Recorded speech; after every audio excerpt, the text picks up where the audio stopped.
नमस्कार दोस्तों, कभी सोचा है आपने कि आप ऑनलाइन शॉपिंग करते समय जो प्रोडक्ट्स देखते हैं वो कैसे आपके पसंद के हिसाब से आपको दिखते हैं, या फिर आप जो गाने सुनते हैं वो कैसे आपके टेस्ट के हिसाब से सुनाए जाते हैं।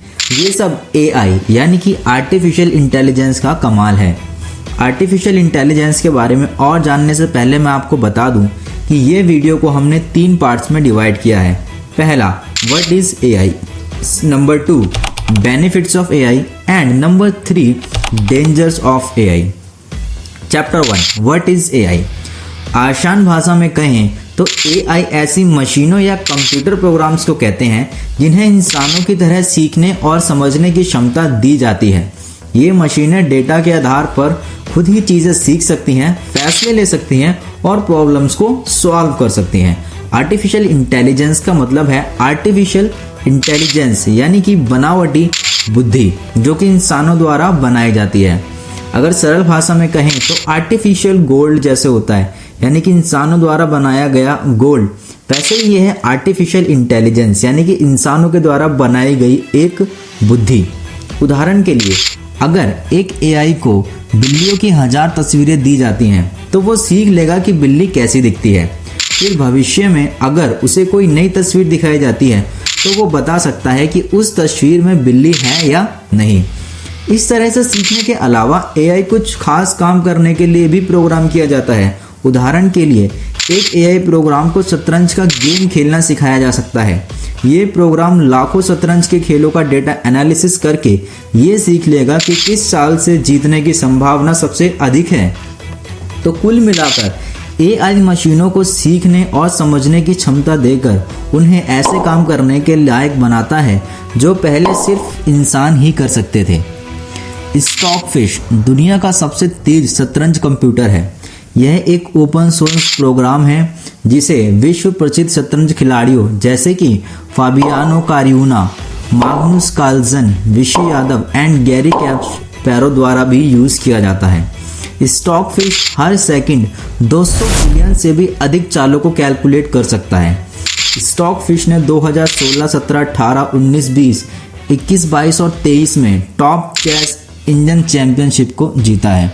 स्टॉकफिश दुनिया का सबसे तेज शतरंज कंप्यूटर है। आइए कुछ और उदाहरणों से AI को समझते हैं।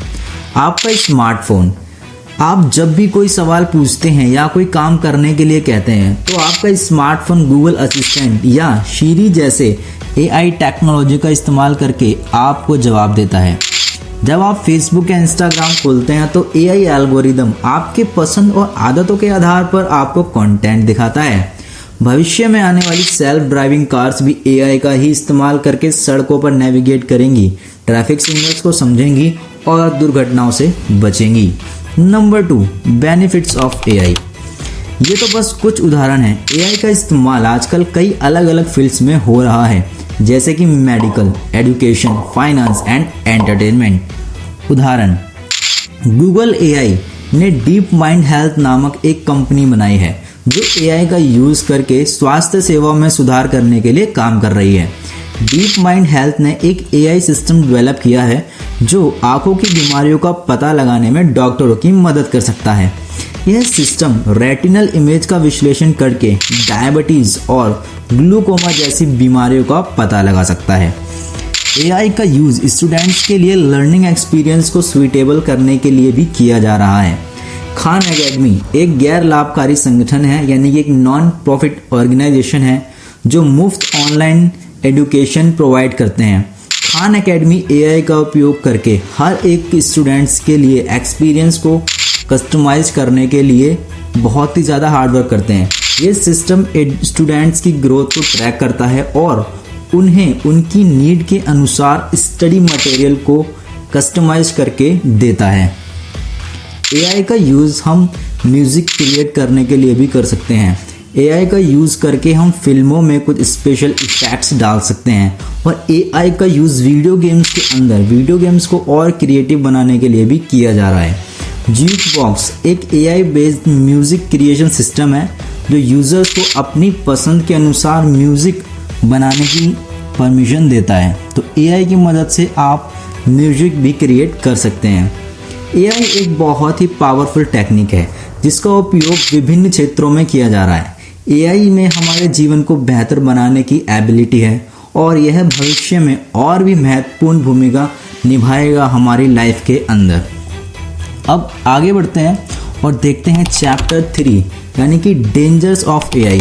अभी तक जो हमने देखा वो सिर्फ हमने एआई की तारीफ करी, एआई के पॉजिटिव पॉइंट्स देखें, लेकिन अब हम देखने वाले हैं डेंजर्स ऑफ एआई। यह ध्यान रखना बहुत ही इम्पोर्टेंट है कि एआई अभी भी डेवलपिंग फेज में है और इसके कुछ नेगेटिव इफेक्ट्स भी हो सकते हैं। नंबर 1, लॉसेस ऑफ जॉब यानी कि नौकरियों का नुकसान। एआई का उपयोग कई कामों को ऑटोमेट करने के लिए किया जा रहा है जो पहले इंसानों द्वारा किए जाते थे। इससे नौकरियों के नुकसान का खतरा बढ़ गया है, खासकर उन लोगों के लिए जो कम स्किल हैं और कम एजुकेटेड हैं। लेकिन ये पूरा सच नहीं है। ऑटोमोबाइल रिवॉल्यूशन के दौरान कई लोगों की नौकरियां गईं, लेकिन ये वो लोग थे जिन्होंने पुरानी टेक्नोलॉजी को छोड़कर नई टेक्नोलॉजी को नहीं अपनाया। इन शॉर्ट, जिन लोगों को कार चलाना आता था उन लोगों ने उन सभी लोगों को रिप्लेस कर दिया जो बग्गी या बैलगाड़ी चला सकते थे। फ्यूचर में भी आपको एआई रिप्लेस नहीं करेगा, बल्कि आपको एक ऐसा बंदा रिप्लेस करेगा जिसे एआई का यूज़ करना आता हो। तो अपनी जॉब्स को बचाने का बेस्ट ऑप्शन यही है कि आप एआई को जल्द से जल्द सीख लें। इसके अलावा फेस आइडेंटिफिकेशन सॉफ्टवेयर, इस टेक्नोलॉजी का यूज़ करके लोगों की गतिविधियों को ट्रैक किया जा सकता है, जैसे कि वे कहाँ जाते हैं, वे किससे मिलते हैं। इससे उनकी घूमने फिरने की आदतों और उनकी जो पर्सनल रिलेशनशिप्स हैं उसके बारे में भी पता लगाया जा सकता है। तो ये एक डेटा प्राइवेसी का बहुत बड़ा खतरा है जो कि हमें फ्यूचर देखने को मिल सकता है। सोशल मीडिया पर हम जो चीज़ें शेयर करते हैं, जो चीज़ें हम देखते हैं, हमारे पॉलिटिकल व्यूज़, हमारे रिलीजियस व्यूज़ एंड हमारी पर्सनल हैबिट्स के बारे में जानकारी प्राप्त करने के लिए एआई का यूज़ किया जा सकता है और इस जानकारी का इस्तेमाल हमें एडवर्टीजमेंट करते समय टारगेट करने के लिए और हमारे जो राजनीतिक विचार हैं, जो हमारे पॉलिटिकल व्यूज़ हैं, उन्हें मैनिपुलेट करने के लिए भी किया जा सकता है। इसी के साथ एआई का यूज़ वॉर्स में मिलिट्री के द्वारा भी किया जाएगा। एआई टारगेटेड मिसाइल्स ऐसे मिसाइल्स होने वाले हैं जो एक देश में जाकर एक विशेष प्रकार के रंग के लोगों, एक विशेष प्रकार की हाइट के लोगों या फिर किसी पर्टिकुलर प्रकार के कपड़े पहने हुए लोगों को ख़त्म कर सकते हैं। इलॉन मस्क जो कि टेस्ला और स्पेसएक्स कंपनी के फाउंडर हैं, इन्होंने एआई को न्यूक्लियर बॉम्ब से भी बड़ा खतरा बताया है। इनका कहना है कि ट्रांसफॉर्मर जैसी मूवीज़ इन फ्यूचर सच होती दिखेंगी और एक ऐसा टाइम भी आएगा जब इंसानों को एआई कंट्रोल करने लगेगा। कंक्लूजन क्या है? एआई भी बाकी टेक्नोलॉजीज़ की तरह इंसानों की ज़िंदगी को आसान बनाने में हेल्प करेगा, इसमें कोई दो राय नहीं है। लेकिन अगर एआई को डिस्ट्रक्टिव माइंड दे दिया जाए तो ये रोबोट के रजनीकांत की तरह तबाही भी मचा सकता है। Now the question is what is the solution? इस प्रॉब्लम का सॉल्यूशन क्या है? Number 1, development of AI with human values. इसका मतलब है कि ऐसी एआई एल्गोरिदम्स बनानी चाहिए जो ह्यूमन वेलफेयर को प्रायोरिटी दें और एथिकल प्रिंसिपल्स को फॉलो करें। रिसर्चर्स एआई एल्गोरिदम्स में ह्यूमन वैल्यूज़ और सेफगार्ड्स को डेवलप करने के तरीके ढूंढ रहे हैं। Number 2, regulations and oversight. Government and international bodies responsible AI develop और यूज़ करने के लिए नियम बना सकते हैं। इसमें डेटा प्राइवेसी, एल्गोरिदम में पारदर्शिता यानी कि ट्रांसपेरेंसी शामिल हो सकती है।